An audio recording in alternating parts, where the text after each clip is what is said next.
Welcome friends. Mahanadi இன்னைக்கு எபிசோடில் காவேரி அந்த இடத்த விற்கணும் அப்படின்றதுக்காக இடம் விற்பனைக்கு அப்படின்னு போர்டெலாம் வைக்கிறாங்க. அப்போ அங்கே குமரன் வராரு. என்னம்மா இங்கே நின்றுட்டு இருக்கிற தனியா அப்படின்னு கேட்குறாரு. இந்த இடத்த நான் விற்று கொடுத்தா கமிஷன் கொடுக்குறேன்னு அவர் சொல்லியிருக்கிறாரு அப்படின்னு சொல்கிறாங்க. உங்கள் மனைவி வேற எங்கள் அப்பா காசை 1 மாதத்துக்குள்ளே கொடுக்கணும்னு சொல்லிட்டாங்க அப்படின்னு சொல்கிறாங்க காவேரி. இந்த மாதிரி ஏதாவது பண்ணி தான் என்னால் பணத்தை கொடுக்க முடியும் அப்படின்னு காவேரி சொல்கிறாங்க. என்னால் தானேப்பா உனக்கு எல்லா கஷ்டமும், நான் பணத்தை தொலைக்காமல் இருந்தேன்னா உனக்கு எந்த கஷ்டமும் இல்லாமல் இருந்திருக்கும்ல அப்படின்னு குமரன் வருத்தப்பட்டு பேசுகிறாரு. ஒரே விஷயத்துக்கு எத்தனை தடவை தான் மாமா கவலைப்படுவீங்க அப்படின்னு சொல்கிறாங்க காவேரி. என் கூட வா, நான் உன்னை வீட்டில் விட்டுட்டு போகிறேன் அப்படின்னு குமரன் சொல்கிறாரு. அதெல்லாம் இல்லை மாமா, இந்த இடத்த விற்கணும்னா நான் இங்கே தான் இருக்கணும், நிறையா ஸ்ட்ராட்டஜிலாம் ஒர்க் அவுட் பண்ண வேண்டியது இருக்குது அப்படின்னு சொல்லிட்டு இருக்கிறாங்க காவேரி.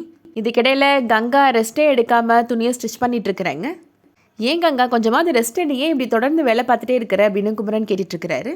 ஃபாதர்கிட்ட நம்ம நாளைக்கு இந்த ட்ரெஸ்ஸை கொடுக்குறோன்னு சொல்லிட்டோம்ல, கண்டிப்பாக கொடுத்துடணுங்க அப்படின்னு சொல்கிறாங்க. மட்டும் இல்லை, யமுனா காலேஜ் ஃபீஸ் கட்டணும், நாளைக்காவது அவள் சந்தோஷமாக காலேஜ் போகணும் அப்படின்னு சொல்கிறாங்க.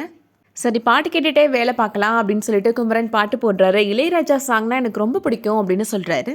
நீ என்ன வேணான்னு சொன்னப்போ நான் ஃபுல்லாக இளையராஜா பாட்டாக தான் கேட்டுட்டு இருந்தேன் அப்படின்னு சொல்கிறாரு.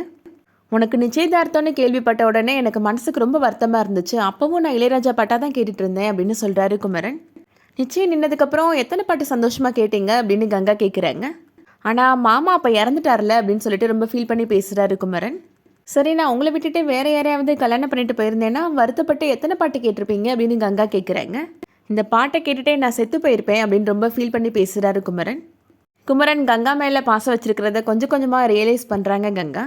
இதுக்கிடையில் காவேரி விஜய்கிட்ட கேட்டுட்ருக்குறாங்க. நீங்கள் விற்க சொன்ன இடத்துல உண்மையாகவே பேய் இருக்குதா அப்படின்னு கேட்குறாங்க.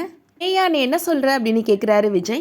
வீட்டில் இருக்க எல்லாரும் அந்த பேய் கதையை சொல்லிட்டாங்க அப்படின்னு சொல்கிறாங்க காவேரி. உண்மையாகவே அங்கே பேய் இருக்குதா இல்லையா அப்படின்னு கேட்டுட்ருக்குறாங்க. பதில் எதுவுமே சொல்லாமல் குட் நைட் சொல்லிட்டு தூங்கிடுறாரு விஜய். பேய் இருக்குன்னா இருக்குன்னு சொல்லுங்கள், இல்லாட்டி இல்லைன்னு சொல்லுங்கள், இதுன்னு பதிலே சொல்லாமல் தூங்குறாரு இவர் அப்படின்னு யோசிக்கிறாங்க காவேரி. நம்மளே அந்த இடத்துல போய் பார்த்துடலாம் அப்படின்னு முடிவு பண்ணுறாங்க. காவேரி இப்போது அந்த இடத்துக்கு போயிடுறாங்க. திடீர்னு விஜய் முடிச்சு பார்க்குறாரு. பக்கத்தில் காவேரி இல்லைன்னதும் காவேரிக்கு கால் பண்ணுறாரு. எங்கே இருக்கிற நீ அப்படின்னு கேட்குறாரு விஜய். வீட்டில் என்ன மாட்டி விடணும்னு பக்கத்து ரூமில் போய் படுக்க போயிட்டியா அப்படின்னு கேட்குறாரு. காவேரி சொல்லிட்டு இருக்கிறாங்க. அதெல்லாம் இல்லைங்க, நீங்கள் விற்க சொன்னீங்கல்ல அந்த இடத்துல தான் இருக்கிறேன் அப்படின்னு சொல்கிறாங்க. 12 மணிக்கு மேலே தானே பேய் வரும், அதான் இந்த இடத்துல பேய் இருக்கா இல்லையான்னு பார்க்கலான்னு வந்தேன் அப்படின்னு சொல்கிறாங்க காவேரி. இன்னும் தனியாக எதுக்காக போனேன் அப்படின்னு கேட்குறாரு விஜய். காவேரியுமே நக்கலாக பதில் சொல்கிறாங்க. நீங்கள் என்னோட ரியல் ஹஸ்பண்டாக இருந்தால் நான் உங்களை கூப்பிட்ருப்பேன், ஆனால் நீங்கள் தான் ஃபேக் ஹஸ்பண்ட் ஆச்சே அப்படின்னு சொல்கிறாங்க. பேய் என்ன அடிச்சு போட்டுச்சுன்னா சந்தோஷப்படுற முதல் நீங்கள் தானே அப்படின்னு சொல்கிறாங்க காவேரி. ஆனால் பேயெல்லாம் என்னெல்லாம் ஒன்றும் பண்ண முடியாது அப்படின்னு சொல்லிட்டு இருக்கிறாங்க. இவளோட பெரிய டார்ச்சராக இருக்குது அப்படின்னு விஜய் ஃபீல் பண்ணிட்டு இருக்கிறாரு. அதோட இன்னைக்கான எபிசோட் முடியுது. நாளைக்கு எபிசோடில் விஜய் அந்த இடத்துக்கு வராரு. பேய் இருக்கிற மாதிரி சத்தம்லாம் கொடுக்குறாரு. அதை கேட்ட உடனே காவேரி பயந்து போய் மயக்கம் போட்டு விழுந்துடுறாங்க. அதுக்கப்புறமா காவேரி எப்படி அந்த இடத்த விற்க போகிறாங்க, போட்ட சவாலில் எப்படி ஜெயிக்க போகிறாங்கன்றதை வெயிட் பண்ணி பார்க்கலாம்.